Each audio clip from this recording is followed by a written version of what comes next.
So next നമുക്ക് നോക്കാം isentropic process എന്ന് പറയുന്നത് എന്താണ്. അപ്പോൾ നമ്മൾ ഐസോതെർമൽ എന്ന് പറയുന്ന പോലെ എൻട്രോപ്പി പ്രോപ്പർട്ടി ആണ്. ഐസെൻട്രോപിക് എന്ന് പറയുന്നത് കോൺസ്റ്റന്റ് എൻട്രോപ്പി, എൻട്രോപ്പിക്ക് ചേഞ്ച് വരാത്ത ഒരു പ്രോസസ്സ്. അത് ഒബ്വിയസ്ലി റിവേഴ്സിബിൾ പ്രോസസ്സാണ്.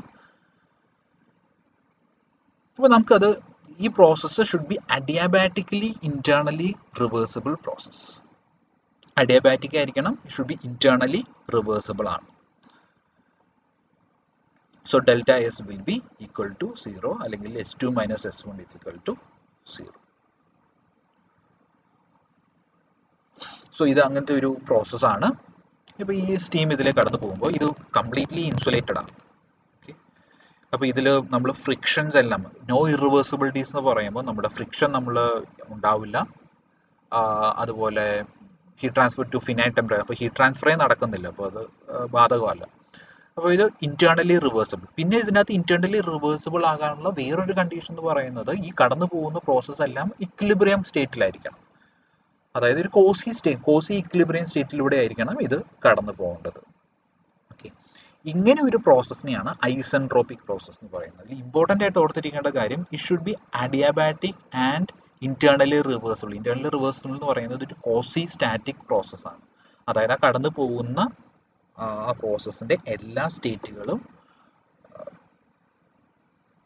നമുക്ക് ഡിഫൈൻ ചെയ്യാം. അത് ഇക്വിലിബ്രിയത്തിലായിരിക്കണം, എല്ലാ സ്റ്റേറ്റുകളും ഇക്വിലിബ്രിയത്തിലായിരിക്കണം.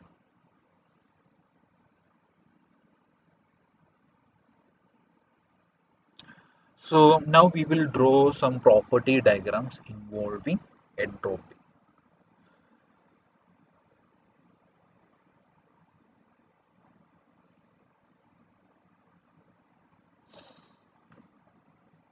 സോ അപ്പോൾ നമ്മൾ എൻട്രോപ്പി ഓൾറെഡി എന്താണെന്ന് കണ്ടു. അത് ഡിഫൈൻ ചെയ്തിരിക്കുന്ന formula DS is equal to delta Q by T ആണ്. ഓക്കെ, ചേഞ്ച് ഇൻ എൻട്രോപ്പി എന്ന് പറയുന്നത് delta Q reversible by T. So you can write delta Q reversible is equal to TDS.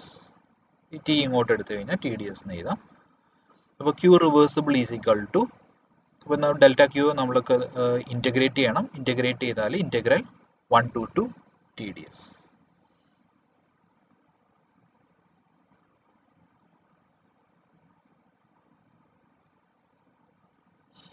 Okay, നമുക്കത് TS ഡയഗ്രത്തിൽ നിങ്ങൾ കാണിച്ചു കഴിഞ്ഞാൽ ഇത് process 1 to 2. അപ്പോൾ ഇതൊരു പ്രോപ്പർട്ടി ഡയഗ്രമാണ്. നമ്മൾ ഇതുവരെ ഡിസ്കസ് ചെയ്തത് പ്രഷർ വോളിയം, നമ്മൾ പ്രഷറും വോളിയം പ്രോപ്പർട്ടീസ് ആയിട്ട് എടുത്തിട്ടാണ് നമ്മൾ കാണിച്ചൊരു പ്രോസസ്സ്. ഇതിൽ നമ്മൾ എടുക്കുന്ന പ്രോപ്പർട്ടീസ് എന്ന് പറയുന്നത് ടെമ്പറേച്ചർ ആൻഡ് എൻട്രോപ്പി. ടെമ്പറേച്ചറും എൻട്രോപ്പിയും നമ്മൾ പ്രോപ്പർട്ടീസ് എടുത്തിട്ടാണ് നമ്മൾ ഇതിനകത്ത് കാണിച്ചിരിക്കുന്നത്. അപ്പം നമുക്കറിയാം, ഒരു ഐസെൻട്രോപിക് പ്രോസസ് ആണെങ്കിൽ ഫ്രം 1 to 2 വരയ്ക്കുമ്പോൾ എൻട്രോപ്പിക്ക് ചേഞ്ച് ഇല്ല. S2 is equal to S1 ആണ്. എൻട്രോപ്പിക്ക് ചേഞ്ച് ഇല്ല, അപ്പോൾ നമുക്ക് ഇങ്ങനെ വരയ്ക്കാൻ പറ്റും. ഐസെൻട്രോപിക് പ്രോസസ് ആണെങ്കിൽ നമുക്ക് ഇങ്ങനെ വരയ്ക്കാൻ പറ്റും. ടെമ്പറേച്ചർ താഴുന്നുണ്ട്, പക്ഷെ എൻട്രോപ്പിക്ക് ചേഞ്ച് ഉണ്ടാവില്ല. സോ ഇപ്പം നമുക്ക് ഈ TS ഡയഗ്രത്തിൽ കാണിച്ചിരിക്കുന്നത് നമുക്ക് ഇനിഷ്യൽ സ്റ്റേറ്റ് 1 to 2. ഇതിൽ നിങ്ങൾക്ക് കാണാം ടെമ്പറേച്ചർ താഴുന്നുണ്ട്, അതിനൊപ്പം തന്നെ entropy കൂടുന്നുമുണ്ട്.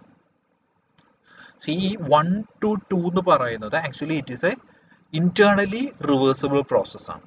Okay, this is a internally reversible process ആണ്. ഈ ട്രാൻസ്ഫർ ഒക്കെ നടക്കുന്നുണ്ട്. സോ ഈ പ്രോസസ്സിനെ നമുക്ക് ഇവിടെ ഈ ക്യൂ റിവേഴ്സിബിൾ ഈ ഫോർമുലയാണ് നമ്മൾ യൂസ് ചെയ്തിരിക്കുന്നത്. Integral 1 to 2 TDS. ഓക്കെ, അതായത് ഈ TS ഡയഗ്രത്തിൽ നിന്ന് നമുക്ക് ഈ ഏരിയ അണ്ടർ ദ കർവ് നോക്കുന്നത് this is equal to, area എന്ന് പറയുന്നത് integral 1 to 2 TDS, this is equal to Q. അതായത് ഈ പ്രോസസ്, ഈ ഏരിയ എന്ന് പറയുന്നത് നമുക്ക് that is the total heat transfer, അല്ലെങ്കിൽ ടോട്ടൽ ഹീറ്റ് റിസീവ്ഡ്. ഈ total heat transfer, total heat കിട്ടിയത്, ഹീറ്റ് കിട്ടുമ്പോഴാണ് എൻട്രോപ്പി കൂടുന്നത്. TDS is equal to Q from 1 to